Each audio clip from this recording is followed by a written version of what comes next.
오늘 주님께서 주신 말씀은 시편 91편의 말씀입니다. 다 같이 한 목소리로 봉독하시겠습니다. 지존자의 은밀한 곳에 거주하며 전능자의 그늘 아래 사는 자여, 나는 여호와를 향하여 말하기를 그는 나의 피난처요 나의 요새요 나의 의뢰하는 하나님이라 하리니, 이는 그가 너를 새 사냥꾼의 올무에서와 심한 전염병에서 건지실 것이미로다. 그가 너를 그의 깃으로 덮으시리니 내가 그의 날개 아래 피하리로다. 그의 진실함은 방패와 손방패가 되시나니, 너는 밤에 찾아오는 공포와 낮에 날아드는 화살과 어두울 때 퍼지는 전염병과 밝을 때 닥쳐오는 재앙을 두려워하지 아니하리로다. 1000명이 내 왼쪽에서 10,000명이 내 오른쪽에서 엎드러지나 이 재앙이 내게 가까이 하지 못하리로다. 오직 너는 똑똑히 보리니 악인들의 보응을 내가 보리로다. 내가 말하기를 여호와는 나의 피난처시라 하고 지존자를 너의 거처로 삼았으므로 화가 내게 미치지 못하며 재앙이 내 장막에 가까이 오지 못하리니, 그가 너를 위하여 그의 천사들을 명명하사 내 모든 길에서 너를 지키게 하심이라. 그들이 그들의 손으로 너를 붙들어 발이 돌에 부딪히지 아니하게 하리로다. 내가 사자와 독사를 밟으며 젊은 사자와 뱀을 발로 누르리로다. 하나님이 이르시되 그가 나를 사랑한즉 내가 그를 건지리라. 그가 내 이름을 안즉 내가 그를 높이리라. 그가 내게 간구하리니 내가 그에게 응답하리라. 그들이 환난당할 때 내가 그와 함께하여 그를 건지고 영화롭게 하리라. 내가 그를 장수하게 함으로 그를 만족하게 하며 나의 구원을 그에게 보이리라 하시도다. 아멘. 다 같이 기도드리시겠습니다. 하나님 아버지, 감사합니다. 주의 음성을 듣고자 저희들 새벽 제단 앞에 모였습니다.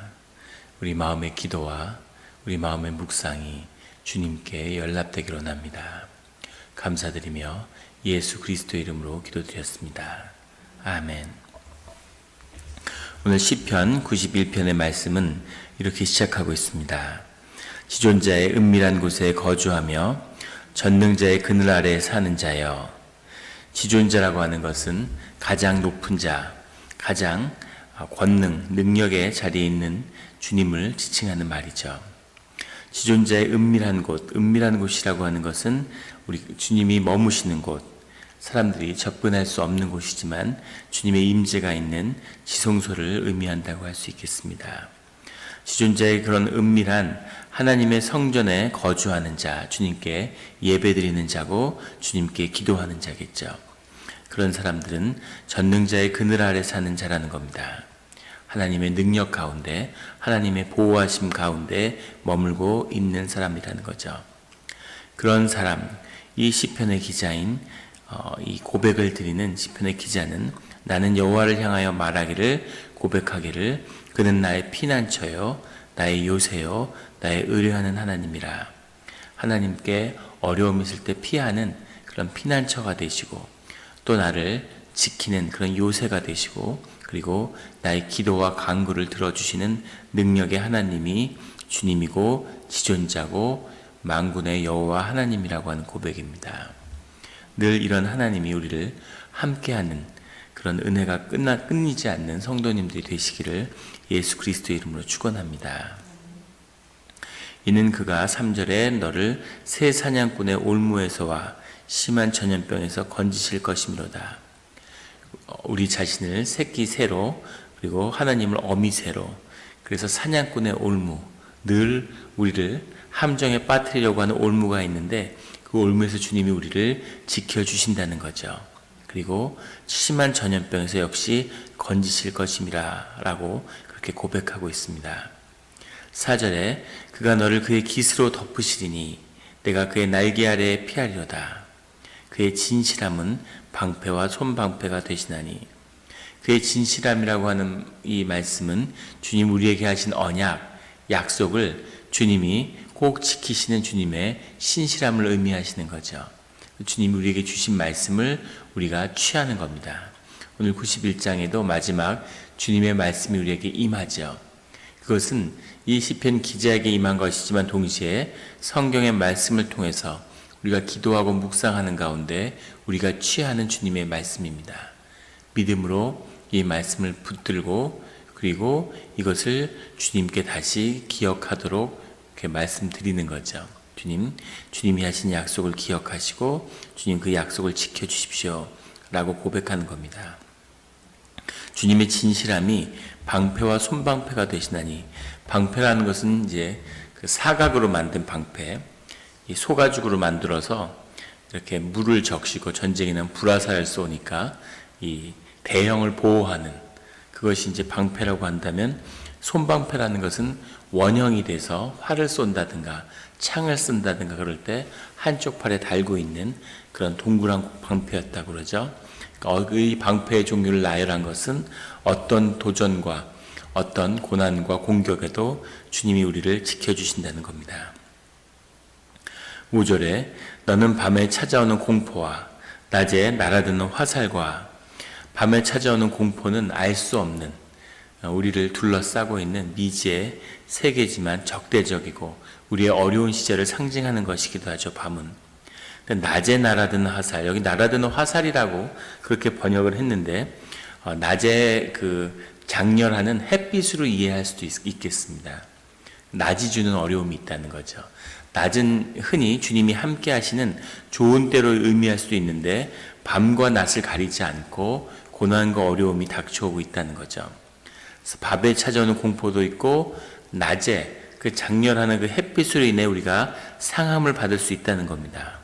6절에는 어두울 때 퍼지는 전염병, 어려운 시절, 그 전염병이 많던 시절에 그 전염병을 통한 그 어려움도 어두울 때가 있는가 하면 밝을 때 닥쳐오는 재앙도 있다는 거죠. 눈에 보이는, 또 우리에게 직접적으로 느껴지는 그런 어려움도 있고, 또 우리가 알 수 없는 미지의 재앙, 또 우리가 알지 못하지만 우리를 둘러싸고 있는 그런 대적의 무리가 하는 올무, 이런 것이 우리를 기다리고 있을 수 있다는 겁니다. 그런데 그 무엇이든, 공포든 대낮에 장렬하는 햇빛이든 전염병이든 재앙이든 두려워하지 않는다는 거죠. 그 이유는 주님이 우리를 지켜주실 것이기 때문이라는 겁니다. 이 믿음이 중요한 것이죠. 이 믿음이 우리의 모든 것을 이루어가는 겁니다. 이것이 우리의 문명을 이뤘던 것처럼 사람을 믿을 수 없지만 주님을 믿기 때문에 주 안에서 사람들이 주의 이름으로 연합할 수 있는 거죠. 이것이 놀라운 은혜와 능력의 힘인 겁니다. 7절에 1000명이 내 왼쪽에서 10,000명이 내 오른쪽에서 엎드러지나 이 재앙이 내게 가까이 하지 못하려다. 8절에 오직 너는 똑똑히 보리니 악인들이 봉을 내가 보리로다. 세상의 심판과 어려움이 닥쳐서 악인들이 그 어려움 가운데 무너질지라도 1000명이 내 왼쪽에서 10,000명이 네 오른쪽에서 무너질지라도 그 재앙이 너를 해치지 못한다는 거죠. 그런 간증을 들은 적이 있어요. 사업을 하시는 분인데 한국에서 이분이 이제 굉장히 고지식한 분인 거죠. 그래서 한국에서는 어음이라는 것을 받잖아요. 회사에 납품하고 이러면. 그럼 어음을 이제 석 달, 6개월, 심한 데는 1년짜리 어음을 준답니다. 그러면 이제 사업을 하는 분들이 돈이 궁하니까 그 어음을 할인해가지고 이렇게 융통을 해서 자금을 마련해서 계속 사업을 하는 거죠. 그래서 어음을 10% 또는 20%, 심할 때는 30%, 40%를 깎아서 10,000불짜리 어음을 받았는데 그걸 6,000불로 현금을 만들고 7,000불로 현금을 만드는 거죠. 이분은 고지식한 분이라서 이걸 금고에 다 쌓아두시는 거예요. 그래서 석 달이 되고 6개월이 되면 가서 그걸 이제 찾아오는 거죠. 어음을. 그러니까 주변에서 저렇게 고지식하고 사람이 좀 맹하다 이런 소리를 듣는 겁니다. 사업이 되냐? 사업을 좀 키우고 은행 융자도 끌어들이고 막 자금을 융통해야 되는데 고지식하게 이렇게 쌓아두고 하느냐? 이제 근데 이분은 자신의 이것이 분기시고 나는 이거밖에 안 된다 이런 믿음으로 그렇게 사는 거죠. 근데 IMF가 닥쳐서 신용이 경색되고 막 수만 개의 기업이 도산을 하는데 이분은 도산할 일이 없는 거죠. 어음을 융통으로 하지 않고 돌리질 않으니까 그걸 다 쌓아놨는데 반대로 이 어음이 폭등하는 거죠, 가격이. 그래가지고 이분은 오히려 그 상태에서 돈을 더 많이 버는, 다 어려워지던 시절에 이분이 굉장한 부를 축적했다 그래요. 그런 고백을 하는 걸 들었습니다. 똑같은 상황인데 똑같은 사람이 똑같게 살아가는데 환경이 바뀌어서 오히려 재난과 고난이 이 사람에게는 기회가 됐던 거죠. 이분한테는. 이것이 하나님이 할 수 있는 일이신 거죠. 세상이 다 어지러워지고 다 사업이 어렵다고 하는데 오히려 그걸 통해서 더 잘 될 수 있는 그런 일들이 얼마든지 가능하고 주님이 우리를 그렇게 보호하셨다는 겁니다. 이것이 주님의 은혜고 주님의 함께 하심이죠. 미국에서 가장 행운의 세대를 1930년대에 태어난 분들이라고 그런다 그래요. 행운의 세대라고 하는데 그 이유는 1930년대에 태어난 분들은 20년대부터 30년대에 걸쳐 미국을 휩쓸었던 그런 대공황의 재난에서 비껴간 거죠. 그리고 40년대가 돼서 전쟁이 징집될 때에는 그 전쟁의 10대니까 전쟁의 징집에서 피한 겁니다. 전쟁이 끝나고 50년대가 된 다음엔 대호황이 왔죠. 미국이 말하는 골든 에이지. 그때 20대에 진입을 하게 된 거죠. 그래서 대학을 다니는데 여름방학에 아르바이트를 하면 한 학기 등록금을 마련하는 그런 시대였다는 겁니다. 그리고 대학을 졸업했을 때에는 정말 직장이 남아 돌아서 아무데나 골라서 가는, 그 다음에 뒤에 베이비붐 세대가 뒤를 바치기 때문에 무슨 사업을 하던, 장사를 하던, 취직을 하면 승승장구하는 거죠. 승진이 되고, 사업을 하면 사업이 잘 되고, 뭘 해도 잘 되는 그 세대가 뒤를 바쳤다는 겁니다. 그래서 30년대생은 축복의 세대다. 미국에서는 그렇게 부른다 그래요. 가장 불행한 세대가 그 앞에 있는 20년대생인 거죠. 10대 때는 대공황이 닥쳐서 엄청나게 굶주리고 제대로 먹지도 못하고 고생하고, 20대가 되니까 그 20대, 1910년대생, 20년대생들은 2차 대전에 다 징집이 되고 2차 대전에 돌아와서 이제 좀 살아볼까 하니까 다시 한국전쟁이 터진 거죠. 그래서 20년대생들은 전례 없는 군에 2번이나 징집돼서 군복무를 보통 6, 7년, 직업군인도 아닌데 의무병으로 복무를 하게 되는 거죠. 그리고 30대가 되었을 때는 직업을 얻을 기회가 별로 없는 거죠. 30년대생들한테 밀리는 겁니다. 가장 불행한 세대가 20년대생이라고 하죠. 그런데 30년대 태어나고 20년대 태어나고 누가 결정하겠습니까? 자신은 그냥 자신의 세대에서 열심히 사는 거죠. 누구도 그 시간의 축에서 풀려나지 못하고 자유로울 수 없는 인간의 3차원적 존재의 한계입니다. 그런데 그 가운데서 우리의 삶을 이끄는 것은 주님이라고 하는 거죠. 30년대 태어났다고 다 행복한 것도 아니고 20년대 태어났다고 다 불행한 것도 아니죠. 부흥의 세대가 있고 쇠퇴하는 세대가 있습니다. 하지만 그 안에서 늘 주님이 보호하시고 날개 아래 두는 주님의 자녀의 축복이 있다고 하는 겁니다. 그것을 붙들고 놓치지 않는 그런 주님의 자녀가 되시기를 예수 그리스도의 이름으로 축원합니다. 11절에 그가 너를 위하여 그의 천사들을 명령하여 내 모든 길에서 너를 지키게 하심이라. 아멘. 그들이 그들의 손으로 너를 붙들어 발이 돌에 부딪히지 아니하게 하리로다. 우리가 걷는 것 같지만 주님이 천사를 보내서 우리의 발밑을 이렇게 받쳐줘서 돌뿌리 위를 걷게 하신다는 거죠. 우리가 걸어가는 그런 길인 겁니다. 그것을 더 넘어 13절에 내가 사자와 독사를 밟으며 젊은 사자와 뱀을 발로 누르리로다. 사자와 독사를 밟고 젊은 사자와 뱀을 발로 누른다는 것은 대적의 무리를 우리를 지키시는, 날개 아래 이렇게 숨겨둔 그런 보호하는 어린 새였던 우리의 존재가 주님 안에서 자라나서 주님의 천사의 도우심으로 보호받는 가운데 자라나서 그 영적 권세로 이제 세상을 다스리는 자리로 나아간다는 뜻입니다. 그래서 독사를 머리로 밟는 거죠. 사자를 머리로 밟을 수 있는 거죠. 이런 영적 권세를 가지기를 예수 그리스도의 이름으로 축원합니다.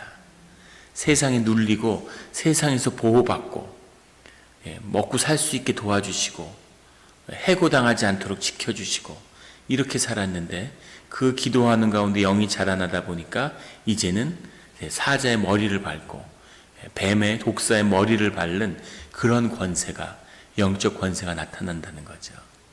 그 모든 것이 영적 실체와 영적인 모든 싸움도 사실 영의 본질인 거죠. 싸우기 전에 얘가 중학교 저희 예전에 한국에 섬기던 교회에 집사님이 계신데 국가대표 탁구 선수예요. 국가대표 탁구 선수인데 국가대표의 위험이 어느 정도인지를 제가 그 교회에서 경험하게 됐는데 이분이 이렇게 탁구를 당할 자가 없는 거죠. 근데 거기 남자 성도님이 계신데 사회인 탁구 1부에서 4부까지 있는데 1부에 소속되어 있는 분이에요. 1부에 소속된 분은 어떤 분이냐면 중고등학교 선수 생활을 했던 분들입니다.